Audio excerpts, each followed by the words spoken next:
तो भाई जो सोचा नहीं तो वो ही हो गया इस बार रॉयल रंबल में भाई स्पीड की एंट्री हुई सरप्राइजिंगली भाई उनको सीधा मैच में डाल दिया गया 30 मैच रॉयल रंबल की। कि अगर हम लोग बात कर लें तो जेउसो भाई जीत चुके हैं। किसी ने सोचा था यार कि ये जीतेगा बंदा? ये किसी ने नहीं सोचा था। अगर सोचा तो भाई कमेंट जरूर कर देना। तो आज के पूरे रॉयल रंबल का चलो हाल जानते हैं क्या क्या हुआ और कौन कौन से हमारे रेसलर आ चुके हैं। तो बिना किसी देरी के यार चैनल को करो सब्सक्राइब, फिर शुरू कर लेते हैं हम लोग। New Chat Wrestling। Royal rumble की शुरुआत होती है केविन ओवेंस और उसके साथ ही उनका मैच जो होने वाला था यहाँ पर लैडर मैच, जो कि कॉडी रूट्स और साथ ही साथ केविन ओवेंस की जो ये राइवलरी थी बहुत ही ज़्यादा बेहतर चल रही थी। और इस मैच की बात करें तो भाई मैच ये बहुत ही खतरनाक हो गया था जब एक समय पर यहाँ पर इस मैच में एक दूसरे को भाई मारने के लिए, इतना ज़्यादा एक दूसरे को ख़त्म करने के लिए यहाँ पर आमने सामने आ चुके थे कॉडी रूट्स और केविन ओवेंस। और इस मैच की भाई पूरी तरह से लोग इसलिए ये मैच देख रहे थे और इस मैच को जीतना चाहते थे यहाँ पर कॉडी रूट्स और साथ ही साथ केविन ओवेंस भी।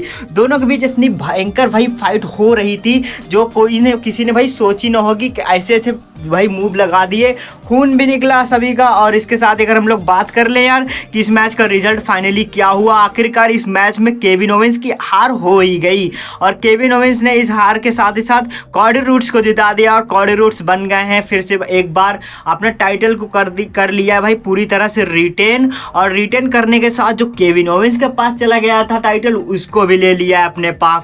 तो अगर हम लोग देखें तो केविन ओवेंस को हरा करके पूरी अच्छी तरह से अपने टाइटल को कर लिया है कब्जा। अब इसके बाद अब उनको भाई डिफेंड करना है जे उसो से अपना ये टाइटल, या फिर जे उसो के साथ अगर हम लोग बात कर लेते हैं कैसे शुरुआत हुई वुमेन्स रॉयल रंबल की। तो वुमेन्स रॉयल रंबल में एंट्री होती है वहाँ पर स्टेफनी मैकमैन की। इसमें स्टेफनी मैकमैन आती है और बहुत दिनों के बाद यार हमको डब्ल्यूडब्ल्यू में दिख रही थी स्टेफनी। और इसके साथ ही रॉयल रंबल में एंट्री होती है। पिछले साल भी कुछ ऐसा सीन ही था स्टेफनी का। और इसके साथ ही स्टेफनी आती है, बताती कैसे कैसे होने वाला है इस बार को रॉयल रंबल और शुरुआत करने के लिए कह देती हैं। तो वहाँ पर सबसे पहली एंट्री हो जाती है इयो स्काई की। इयो स्काई के बाद दूसरी जो होती हैं वुमेन्स रेसलर वो होती हैं लिव मॉर्गन और इयो स्काई के बीच अच्छी फाइट चल रही थी। अगर हम लोग बात करें यहाँ पर इयो स्काई और लिव मॉर्गन, भाई ये दोनों सुपरस्टार है ना आखिर तक टिकी हुई थी भाई, हार मानने के लिए या एलिमिनेट होने के तैयार ही नहीं थी। और इसके साथ ही और भी बहुत सारे सुपरस्टार आज इस वुमेन्स रॉयल रंबल में सरप्राइजिंग एंट्री भी बहुत सारी देखने को मिली।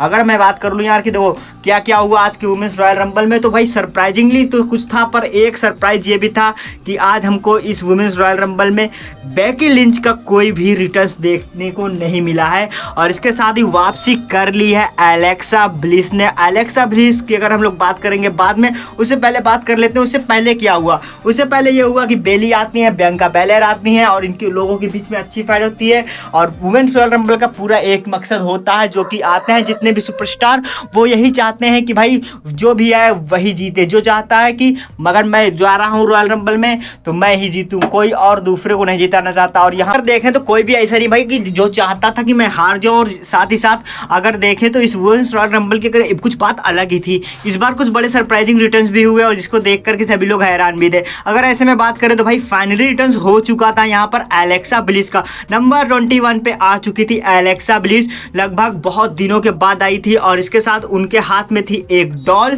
जो कि वही थी भाई उनका जो चल रहा था वाइट फैमिली का, वही वाली डॉल थी। और इसका सीन कुछ आगे अब हमको डब्ल्यूडब्ल्यू में देखने को मिल जाएगा कि एलेक्सा ब्लिस का सीन क्या होने वाला है अब इस रॉयल रंबल के बाद। अब रॉयल रंबल के हम लोग बात कर लेते हैं कि फाइनली जो चांसेस थे कि एलेक्सा ब्लिस की वापसी तो होगी ही, वैसा ही कुछ हुआ है। एलेक्सा ब्लिस तो फाइनली आ ही चुकी हैं और एलेक्सा ब्लिस के आने से भाई डब्ल्यूडब्ल्यू में एक बड़ा ही रोमांच पैदा हो चुका है। और इसके साथ अगर हम लोग देखें तो अब डब्ल्यूडब्ल्यू देखने में थोड़ा और ज़्यादा तो एलेक्सा ब्लिस के फैंस हैं उनको और ज़्यादा मज़ा आने वाला है। और रॉयल रंबल में जितने भी उनके फैंस थे वो सब सोचते थे भाई आ जाए एलेक्सा ब्लिस तो बात ही कुछ अलग होगी। और एलेक्सा ब्लिस आती है रिंग में और रिंग में आते ही मचा देती हैं बवाल। और इसके साथ ही बहुत सारे वुमेन्स रेसलर पर कर देती हैं अटैक, पर ज़्यादा वुमेन्स रेसलर को नहीं कर पाती एलिमिनेट। और इसके बाद एंट्री होती है वहाँ पर ट्रिश स्ट्रैटस भी आती हैं वहाँ पर।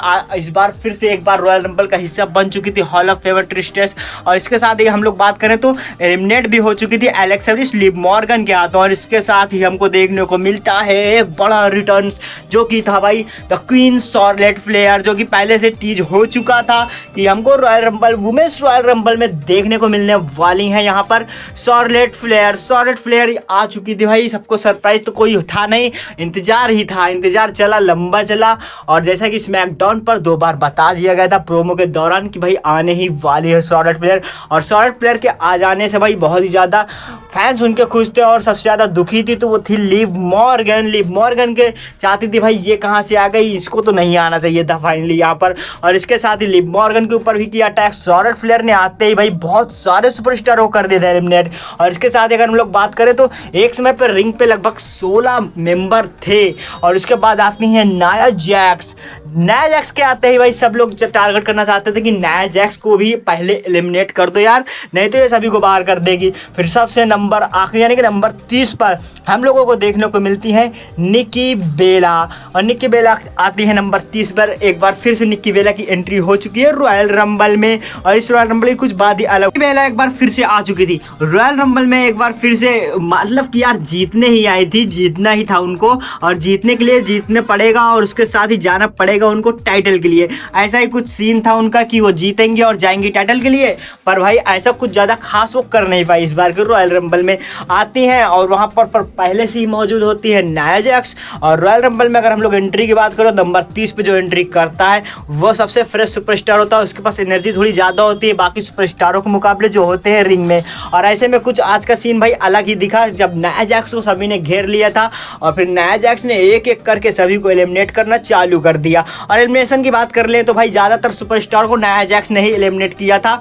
और एक तरफ से हम लोग देखें तो ज़्यादातर सुपरस्टार क्या पूरा रिंग ही खाली कर दिया था। लास्ट में हमको देखने को मिलती है बेली, और बेली के साथ हमको देखने को मिलती है शॉर्लेट फ्लेयर के, और एक सुपरस्टार थी वहाँ पर निक्की बेला एलिमिनेट करती है भाई वहाँ पर बेली को। और इसके साथ ही वहाँ पर रिंग पर बचती हैं नाया जैक्स, और इसके साथ ही शॉर्लेट फ्लेयर नाया जैक्स को बाहर करके एलिमिनेट करके बाहर रास्ता दिखा करके जीत जाती हैं इस बार का फिर से एक बार रॉयल रंबल। और रॉयल रंबल जीतने के साथ ही साथ एक बार फिर से वो जाने वाली है रेसलमेनिया में। आप देखना होगा भाई किसको चैलेंज करने वाली है, वो टिफनी स्ट्रैटन होंगी या फिर रिया रिप्ली, इनमें से किसकी तरफ जाने वाली हैं यहाँ पर शॉर्लेट फ्लेयर। द क्वीन तो भाई जीत चुकी हैं इस बार को रॉयल रंबल, इसमें कोई डाउट नहीं कि क्वीन के होते हुए कोई और ही जीत जाए। भले ही बेकी लिंच नहीं आई थी, नहीं तो भाई टक्कर का मुकाबला हो सकता था। राउंडर आउट या फिर WWE से थोड़ा रेसलिंग से दूर चल रही हैं, इसी वजह से शॉर्लेट फ्लेयर के लिए रास्ता था खाली, इसीलिए उन्होंने मार लिया है भाई बाजी यहाँ पर। और शॉर्लेट फ्लेयर जीत चुकी हैं royal rumble, women's royal rumble. अब जाएंगे भाई वो यहाँ पर रेसलमेनिया को टारगेट करते हो। रेसलमेनिया के बोर्ड की तरफ फैन जो था वहीं पर इशारा किया और बताया कि मैं जा रही हूँ भाई रॉयल रंबल में। अब फाइनली बात कर लेते हैं जिसका सभी को बेसब्री से इंतजार था भाई, उसका वो है मेंस रॉयल रंबल 2025 का। और इसमें रे मिस्टीरियो की एंट्री होती है। रे मिस्टीरियो के बाद वहाँ पर बहुत सारे सुपरस्टार आने लगते हैं। और ऐसे में हम लोग बात करें तो ये बहुत ही ज़्यादा इंटरेस्टिंग रॉयल रंबल होने वाला था, क्योंकि इसमें अगर हम लोग देखें तो सैंटेज इसको बाहर के साथ ही तो ज़्यादा बड़े सुपरस्टार है नहीं, ज़्यादा बड़ा नाम भी नहीं है इनका और ज़्यादा बड़ा औहदा भी नहीं है इनका WWE में। और ऐसे में जो सरप्राइज तब हुए जब वहाँ पर ट्रिपल एच ने स्पेशली एंट्री करा दी थी स्पीड की। हम लोगों को तो पहले पता ही चल चुका था कि स्पीड आने वाले हैं रॉयल रंबल में, उनको इनविटेशन मिला है ट्रिपल एच की तरफ से। पर ऐसा कुछ इनविटेशन की तरफ और ऐसी धज्जियाँ उड़ाई है भाई यार ट्रिपल एच की तरफ से यहाँ पर स्पीड की। और ब्रॉन्सन रेड की अगर हम लोग बात करें तो यहाँ पर उनको कुछ अलग ही सीन देखने को। पर स्पीड की बात अगर कुछ करें तो भाई रेसलिंग तो करते नहीं, फिर भी एक स्पेयर तो खा लिया यहाँ पर। स्पेयर खाने के बाद भाई टेबल के आर पार भी कर दिए गए। और ऐसे में फिर हमको देखने को मिलते हैं रिंग में कुछ और सुपरस्टार, जिसमें होते हैं नंबर 16 पे आते हैं हमारे ट्राइबल चीफ रोमन रेंस आते हैं और सभी को स्पेयर लगाना चालू कर देते हैं। और उनके साथ होते हैं भाई पॉल हेमन और जैकब फाटू की एंट्री, जैकब फाटू को लगाते हैं। और इसके साथ अगर हम लोग बात करें तो सभी को तो भाई एक तरफा मारने लगते हैं रोमन रेंस। तभी वहाँ पर आते हैं जिमी ऊसो और इसके साथ ही जे ऊसो और इसके साथ ही रोमन रेंस, ये सब एक तरफा हो जाते हैं। और इसके साथ ही वहाँ पर सरप्राइजिंगली एंट्री तो नहीं कह सकते, पर हाँ कम बैक कर रहे थे, वापसी कर रहे थे जॉन सीना और एजे स्टाइल और जॉन सीना की वापसी से सभी फैंस खुश थे। जॉन सीना की वापसी तो कंफर्म थी, पहले उन्होंने कह दिया था, और इसके साथ एंट्री कंफर्म नहीं थी तो वो थी एजे स्टाइल की, वो भी आ चुके थे। और जॉन सीना के आते ही भाई सभी लोग बहुत ही ज़्यादा उत्साहित हो गए कि आ गया भाई जॉन सीना। भाई इस बार पूरी तरह से कह करके आए थे भाई सभी को कि भाई इस बार का रॉयल रंबल तो मैं ही जीतूंगा और रेसलमेनिया में करने वाला हूँ मेन इवेंट, क्योंकि ये मेरा लास्ट रॉयल रंबल है और लास्ट रॉयल रंबल में मेरा प्रदर्शन तुम लोग देखोगे तो हैरानी हो जाओगे और इस बार का रॉयल रंबल मैं जीत ही जाऊंगा। ये तो पहले ही बोल चुके थे जॉन सीना। और जॉन सीना की एंट्री होने के बाद वो नीले टी शर्ट में आ चुके थे और ब्रॉन स्ट्रोमैन भी वहाँ पर रिंग पे मौजूद थे। सभी को कर दिया था भाई एक तरफा बाहर, रिंग में बचे रोमन, सीएम और जॉन। तभी वहाँ पर आते हैं भाई सेथ फ्रीकिंग रॉलिंस की एंट्री से शॉकिंग कोई और नहीं, फॉक हुए थे सीएम पंक। सोच रहे थे भाई सीएम पंक इसको अभी आना था, बाद में नहीं आ सकता था। ऐसे में आ जाते हैं वहाँ पर सेथ रॉलिंस का भाई कुछ देखने लायक इस बार का कुछ अलग ही करके आए थे भाई ये सेथ रॉलिंस। और सेथ रॉलिंस को लग रहा था भाई हाँ ये बंदा जीत सकता है इस बार का रॉयल रंबल। और इसके साथ अगर हम लोग बात करें रोमन रेंस की आंखें तो उसी पर थी कि सेथ रॉलिंस को आने तो देख लिया जाएगा। अब यहाँ पर चारों सुपरस्टार और डब्ल्यूडब्ल्यूई के एक दिग्गज बड़े सुपरस्टार हैं, लीजेंड में शुमार हैं, वो चारों होते हैं रिंग में।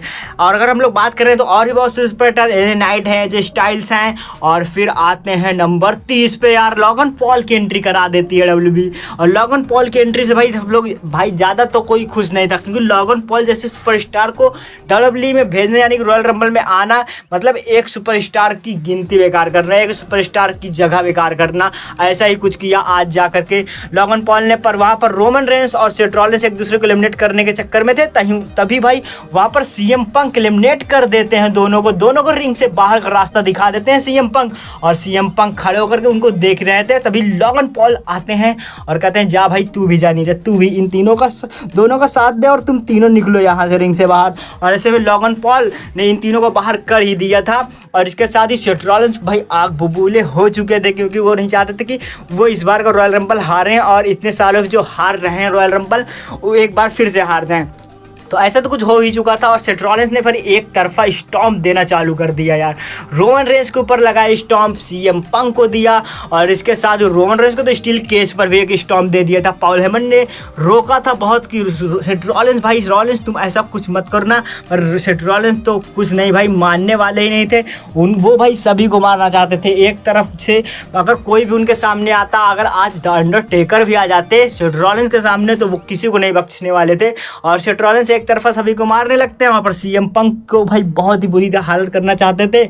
और वहाँ पर बात आती है जब रोमन रेंस बचते हैं अकेले तो रोमन रेंस को देते हैं कि स्टॉम्प। फिर बात आती है वहाँ पर स्टील केज की, और स्टील केज की हम लोग बात करें तो वहाँ पर भी मिलता है उनको एक स्टॉम्प। और सेथ रॉलिंस की भाई अगर हम लोग बात करें सेथ रॉलिंस को यार ऐसे बाहर नहीं होना चाहिए था आज। और ऐसे में फिर रिंग में बचते हैं सिर्फ 3 सुपरस्टार जो कि होते हैं लॉगन पॉल, जे उसो और इसी के साथ जॉन सीना। सभी को लग रहा था भाई जॉन तो निकाल ही देंगे ये वाला रॉयल रंबल, और सभी को लग ही रहा था लास्ट रॉयल रंबल है तो जॉन सीना को ही जीतना चाहिए। पर प्लान तो कुछ और ही था। जे उसो ने लगाया एक स्पेयर जो कि जॉन सीना को स्पेयर लगाने के बाद रोप से कर दिया बाहर, रिंग साइड से बाहर गिरा दिया। और इसी के साथ जॉन सीना को हरा करके जीत चुके थे इस बार का रॉयल रंबल जे उसो ने इस बार का रॉयल रंबल जीता। और इसके साथ अगर हम लोग बात करें जे उसो ने रॉयल रंबल जीतने के साथ ही कन्फर्म तो कर ही दिया है कि उनका सामना सीधा उनकी आंखें टिक चुकी हैं भाई गुंथर के टाइटल पे। गुंथर को वो आसानी से हरा सकते हैं, इसीलिए भाई जे उसो जाएंगे गुंथर के पीछे। अगर आप लोगों को क्या लगता है जे उसो को किसको चैलेंज करना चाहिए कमेंट करके जरूर बताना। आज के रॉयल रंबल में यही हुआ। वीडियो को लाइक कर दो, चैनल करो सब्सक्राइब। मिलेंगे नेक्स्ट वीडियो में।